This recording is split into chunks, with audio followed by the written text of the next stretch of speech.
কাঁথিতে কবরের মধ্য থেকে দেহ বের করে সেলফি তোলার সময় আটক এক যুবককে আটক করে বেধড়ক মারধর করে এলাকার মানুষ। পরে ওই যুবককে আটকে রাখে একটি ঘরে। পরিস্থিতি সামাল দিতে ঘটনাস্থলে পৌঁছয় কাঁথি থানার বিশাল পুলিশ বাহিনী। আটক যুবককে উদ্ধার করতে গিয়ে খণ্ডযুদ্ধ বাধে পুলিশ ও জনতার। উত্তপ্ত হয়ে ওঠে পরিস্থিতি। এক অভিনব ঘটনার সাক্ষী থাকল পূর্ব মেদিনীপুরের কাঁথি থানা এলাকার শ্রীরামপুর।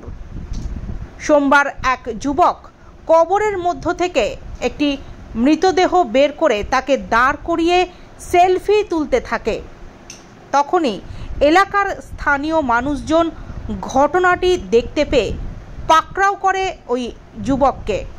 এরপর গ্রামবাসীরা ওই যুবককে জিজ্ঞাসাবাদ করে সঠিক উত্তর না পাওয়ায় তাকে বেধড়ক মারধর শুরু করে। পরে আটকে রাখে একটি বদ্ধ ঘরে। ঘটনার খবর পেয়ে এলাকায় উপস্থিত হয় কাঁথি থানার বিশাল পুলিশ বাহিনী। আটক করা ওই যুবককে উদ্ধার করতে গিয়ে রীতিমতো পুলিশ ও জনতার খণ্ডযুদ্ধ শুরু হয়। পরিস্থিতি সামাল দিতে হিমশিম খেতে হয় পুলিশকে। পরে পুলিশের কমব্যাট ফোর্সের উপস্থিতিতে আটক ওই যুবককে উদ্ধার করে প্রাথমিক চিকিৎসার জন্য দারুয়া মহকুমা হাসপাতালে পাঠায় কাঁথি থানার পুলিশ। এলাকার উত্তেজনা সামাল দিতে মোতায়েন করা হয় বিশাল পুলিশ বাহিনী। স্থানীয়দের অভিযোগ, দাদা এটা আমাদের পশ্চিম শ্রীরামপুর গ্রাম। এই গ্রামের দীর্ঘ প্রাচীনকাল থেকে আমাদের আমরা হিন্দু মুসলমান প্রতিবেশী আমাদের পশ্চিম শ্রীরামপুরে আমরা মিলেমিশে থাকি এবং আমাদের এই কবরস্থান এবং পাশে শ্মশান, লক্ষ্মী মন্দির, ঈদগাহ সব কিছু রয়েছে।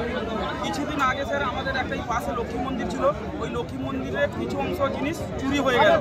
আমরা তত্ত্বাবধান করে খুঁজে দেখলাম, কিন্তু এর এখনও কোনো প্রশাসন থেকেও কোনো কিছু বের হয়নি, আর আমরা এর কোনো কিছু দেখতে পাইনি। আজকে আবার দেখছি আমরা হঠাৎ আমাদের এই এত পুরোনো কবরস্থান থেকে ঠিক মিডিল অবস্থা থাকে, যেখানটায় মানুষ কবরস্থান মানে একটা শান্তিপ্রিয় জায়গা, যেখানটায় কোনো লোক যাতায়াত করে না। কবরস্থান কেউ মারা গেলে এরা মাটি দিতে আসে, ঠিক মিডিল পজিশন থেকে পুরো পুড়ে বডিটাকে তোলা হয়েছে।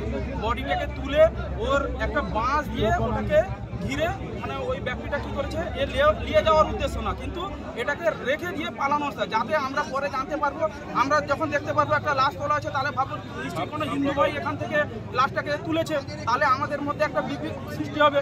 দিলে আমরা এখানটায় মারপিট খুনাখুনিতে আমরা চাই স্যার আমাদের মধ্যে গ্রামের মধ্যে সব কিছু শান্তি থাক। এবং আপনারা প্রশাসন দপ্তর থেকে এসেছে, এই মানুষটি কে পাঠিয়েছে, এ কেননা এর মোবাইল আমরা চেক করে দেখেছি, এই মোবাইলে আছে অ্যাক্সিস ব্যাংকের অ্যাকাউন্ট এবং যথেষ্ট ভদ্র ব্যক্তির পরিচয়। আমরা চাইছি এই মানুষটার পিছনে কে পাঠিয়েছে বা আমাদের এই শান্তিপ্রিয় গ্রামকে কে এত অশান্তি লাগানোর চেষ্টা করেছে। আমরা এখানে আমাদের স্যাররা এসছেন, ওনাদের বক্তব্য মিডিয়াতে দিন যে আমরা এই এখান থেকে ওই ব্যক্তিটাকে নিয়ে যাব এবং শান্তি সম্পূর্ণভাবে যাতে এর আগে সঠিক তদন্ত হয়, সম্পূর্ণ এর তথ্য না যাচাই করে ওই ব্যক্তিটাকে ছাড়া যাবে না। এবং ওই ব্যক্তিটি ওর আগে কি ঘটেছে না ঘটেছে বা এর পুনরায় আর কোথায় কোথায় কত কবরস্থানে এইভাবে তুলেছে, দাঙ্গা লাগানোর চেষ্টা করেছে, এটা আমরা সঠিক তথ্য জানতে চাই। আরেকটা বিষয় হচ্ছে, ওই লোককে দেখে কি অনুমান করা যাচ্ছে কোনো তান্ত্রিক বা আচার সঙ্গে? ওই লোককে স্যার তান্ত্রিকও মনে হয় না, পাগলও মনে না। ও লোকটা সরাসরি আমাদের এই শান্তিপ্রিয় জায়গার মধ্যে আমাদের মধ্যে গন্ডগোল এবং বিভেদ লাগানোর সৃষ্টির চেষ্টা করছে।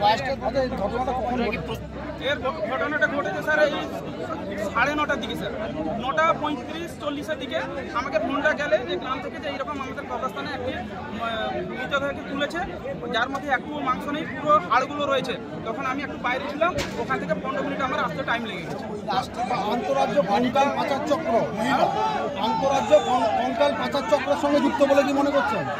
এরা স্যার আমরা যা দেখছি এখন তো এই আমরা দেশে তো দেখছেন হিন্দু মুসলিম দিয়ে বিজেপি কীভাবে সন্ত্রাস তৈরি করার চেষ্টা করছে। এরা চাইছে আমাদের মধ্যে আবার একটা শান্তিপূর্ণ জায়গাতে সন্ত্রাস সৃষ্টি করে আমাদের মধ্যে আমাদের শান্তিটাকে নষ্ট করে সব কিছু ধ্বংস করতে চায়। তবে পুলিশ সূত্রে জানা গিয়েছে ওই যুবকের বাড়ি পূর্ব মেদিনীপুর জেলার এগরা থানা এলাকায়। কাথি মহকুমার পুলিশ সুপার দিবাকর দাস বলেন, আটক যুবকের নাম প্রভাকর শেঠ, বয়স 33 বছর। যুবকটি অসুস্থ থাকায় তাকে জিজ্ঞাসাবাদ করা সম্ভব হয়নি। ওই যুবককে জিজ্ঞাসাবাদ করলে জানা যাবে আসল ঘটনা। তবে বর্তমানে এলাকার পরিস্থিতি স্বাভাবিক রয়েছে। উত্তেজনা থাকায় এলাকায় পুলিশ পোস্টিং করা হয়েছে।